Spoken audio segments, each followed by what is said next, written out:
ازيكم يا شباب، عاملين ايه؟ النهارده هناخد طريقة ادخال واخراج مصفوفة 2D او الماتريكس. ان شاء الله ده اخر فيديو هنتكلم فيه عن الاري، والفيديو الجاي هنبدأ توبيك جديد. طيب انا عرفت ان الماتريكس عندي بيكون شكلها 2D، بمعنى ان في روز وفي كولومز، يعني بتكون بالشكل ده مثلا 4 5 6 7 8 9. تمام، فهي بتكون بالشكل ده. دي روز، ده كده رو، ده تاني رو، ده تالت رو، وده كده بالطول كده ده اسمه كولوم، ده تاني كولوم، ده تالت كولوم. اوكي. طيب انا عشان ابدا اخدها بالشكل ده من اليوزر، انا محتاجه اعمل فور لوب، ولكن مش هتبقى الفور لوب العاديه، هتبقى النستد لوب. انا دلوقتي هعمل كونست عشان الاري عندي بتاخد فيكسد سايز. اوكي، فاعمل كونست مثلا انت، احط الرو بيساوي 3 والكولوم بيساوي 3. اوكي. طيب هعرف الاري عندي او اخليها ماتريكس، وهديها الرو والكولوم،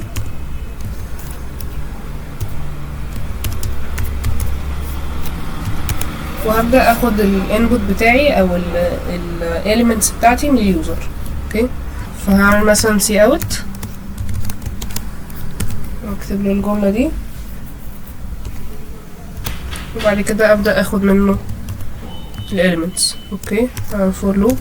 طيب اول فور لوب عندي بتكون بتمشي على الروز، اللوب اللي جواها بتمشي على الكولومز. فانا دلوقتي هعمل ار، اختصار لرو يعني، بيساوي 0، لان الاندكس بتاعي بيكون بادئ من الزيرو، والار اصغر من الرو. تمام، وبعد كده الار بلس بلس. طيب انا دلوقتي عملت الفور لوب بتاعه الروز، هعمل واحده للكولومز. ماشي، انت سي بيساوي 0، السي اصغر من الكولوم،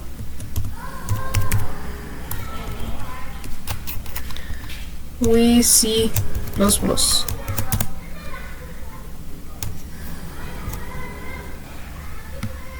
اوكي،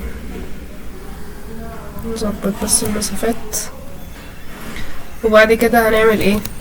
سي ان ماتريكس وفي الار والسي.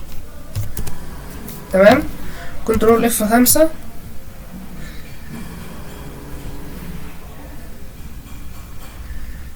اوكي، 1 2 3 4 5 6 7 8 9.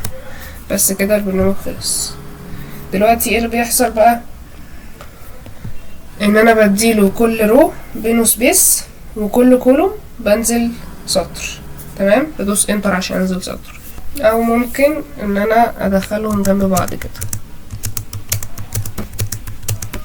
بس عشان تبقى عارف يعني انت مدخل ايه بالظبط، احسن ان انت تبقى عارف عدد الكولومز بتوعك وتعمل ايه بينهم انتر.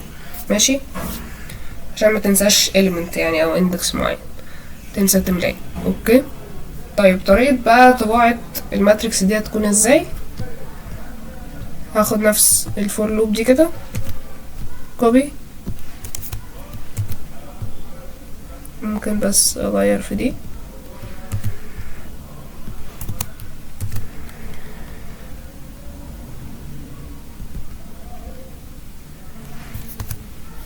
اوكي، وهشيل السي ان، بدلها هيكون سي اوت. ولكن انا لو طبعتها كده بس هتجيلي ارقام لازقة في بعضها، فانا عايزاها تطلع بالشكل اللي انا عايزاه. فهعمل ايه؟ هاجي هنا، دي حاجة هتعمل لي ايه بعد، يعني هو هيطلع مثلا رقم 1 يعمل بعديه سبيس، فهيفضل يطلع الرو، يعني 1 2 3. الرو ده كده خلص، انا عايزاه يطلع لي بشكل الماتريكس.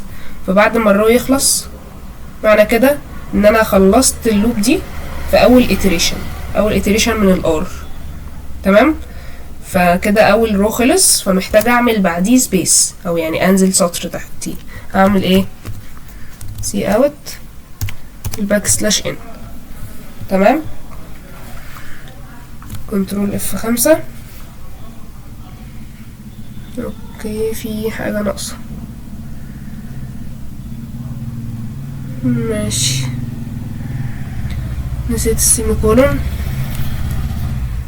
كنترول F5. ماشي، 1 2 3 4 5 6 7 8 9. تمام، ادي الاليمنتس بتاعتي اهي، واعملها لي فعلا، عمل سبيس بين كل element في الرو. بعد ما اخلص الرو عملت سطر جديد، بان انا ايه، بعد ما خلصت مليت الخانات بتاعت الكولوم دي في الرو الواحد، عملت سطر جديد عشان اعمل رو جديد. تمام، بس كده فيديو النهارده يكون خلص، وان شاء الله الفيديو الجاي نتكلم عن توبيك جديد.